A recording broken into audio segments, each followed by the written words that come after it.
Bismillahirrahmanirrahim. Assalamualaikum warahmatullahi. Apa khabar semua? Ustazah harap semua berada dalam keadaan sihat dan ceria. Hari ini kita teruskan dengan bidang sirah di bawah tajuk Nabi Muhammad SAW, sahabat sejati. Sebagaimana yang kamu telah belajar yang lepas, 4 sahabat yang terpilih iaitu Sayyidina Abu Bakar, Sayyidina Ali, Sumayyah dan Bilal bin Rabah. Hari ini kita teruskan dengan muka surat 111 iaitu akhlak Nabi Muhammad dalam bersahabat. Baik, antara kisahnya ialah kita akan baca bersama-sama akhlak Nabi Muhammad dalam bersahabat. Pada suatu ketika Abu Hurairah sangat lapar. Rasulullah SAW mengetahui hal itu dan mengajaknya ke rumah baginda. Rasulullah SAW juga meminta beliau menghidangkan susu kepada para sahabat yang lain terlebih dahulu. Kemudian barulah Rasulullah meminum susu yang masih berbaki di dalam bekas. Baik, kita lihat bagaimana akhlak Rasulullah sangat mulia. Baginda mendahulukan sahabatnya dahulu. Baik, seterusnya kita akan lihat tajuk kesimpulan daripada kisah di atas. Baik, kita lihat kesimpulan daripada kisah yang Ustazah bacakan tadi. Yang pertama, Nabi Muhammad sangat memahami para sahabat baginda. Kedua, sentiasa prihatin terhadap para sahabat. Ketiga, Nabi Muhammad suka mengutamakan para sahabat.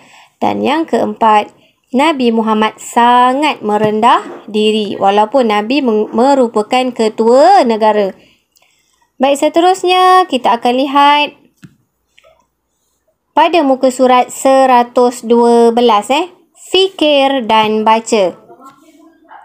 Contohi akhlak Nabi Muhammad dalam bersahabat. Dalam tajuk ini, murid-murid perlu mencontohi, perlu ikut akhlak Nabi Muhammad ketika kamu bersahabat dengan rakan-rakan. Yang pertama, situasi yang pertama, Nabi Muhammad menziarahi Sa'ad bin Abi Waqqas ketika sakit. Ini contoh, sebenarnya banyak lagi akhlak-akhlak Nabi Muhammad yang sangat terpuji. Dan sebagai sahabat, apa yang perlu kamu lakukan? Saya hendaklah menziarahi sahabat ketika ditimpa bencana. Tapi dalam situasi pandemik sekarang, kita tidak boleh berziarah. Memadailah kamu mendoakan kawan-kawan supaya sihat. Yang kedua, Nabi Muhammad membantu menanam pokok kurma untuk membebaskan Sayyiduna Salman Al-Farisi. Baik, apa yang perlulah kamu contohi? Saya perlu melazimi membantu rakan yang dalam kesusahan. Sering membantu rakan jika rakan-rakan berada dalam keadaan yang susah. Yang ketiga, Sayyiduna Abu Bakar dipanggil As-Siddiq oleh Nabi Muhammad. Sebagaimana kita dah belajar yang lepas, Abu Bakar digelar As-Siddiq. Apa yang perlu kamu contohi? Saya memanggil rakan dengan panggilan yang baik, yang baik-baik sahaja. Jangan jangan panggil kawan dengan panggilan-panggilan yang tidak baik, yang kawan-kawan tak suka. Yang keempat, Al-Hubab bin Al-Munzir menasihati Nabi Muhammad di dalam perang Badar agar menukar tapak perkhemahan.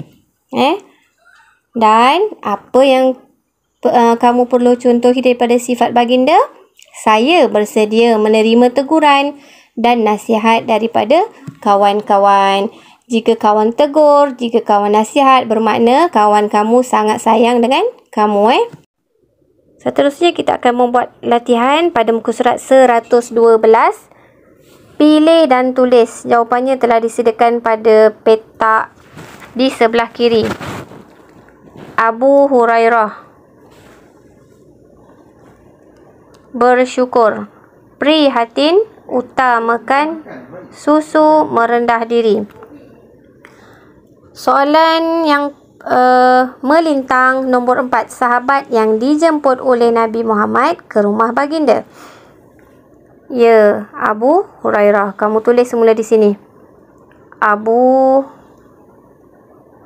Hurairah.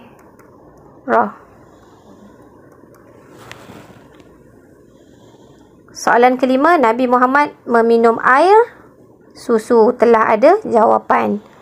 Susu dah ada jawapan dari bekas para sahabat. Menegak. Nabi sangat terhadap para sahabat. Nabi sangat apa? Ke bawah. Ya. Prihatin. Yang ni. Nombor 1. Roya.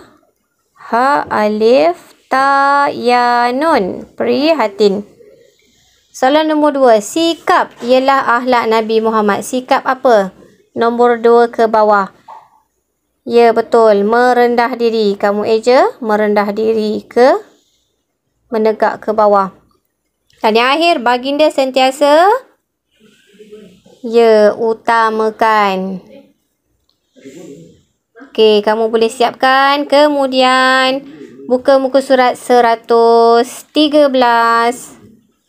Tuliskan jawapan. Saya mahu mengamalkan akhlak Nabi Muhammad dalam bersahabat. Contoh soalannya, mendoakan kebaikan untuk rakan-rakan. Adakah kamu lakukan selalu, kadang-kadang, pernah, tidak pernah?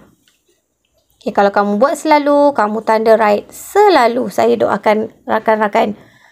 Yang pertama, menziarahinya ketika sakit. Okay, kalau selalu, kamu tanda right selalu. Kadang-kadang, pernah atau tidak pernah. Memberikannya hadiah. Ketiga, membantunya dalam kesusahan. Keempat, memanggil rakan dengan nama yang disukai. Kelima, membantunya melakukan tugasan kelas. Keenam, menasihatinya apabila dia melakukan kesalahan. Baik, itu saja untuk hari ini. Ustaz harap kamu dapat selesaikan tugasan dengan baik. Baik, itu saja. Terima kasih. Assalamualaikum warahmatullahi wabarakatuh.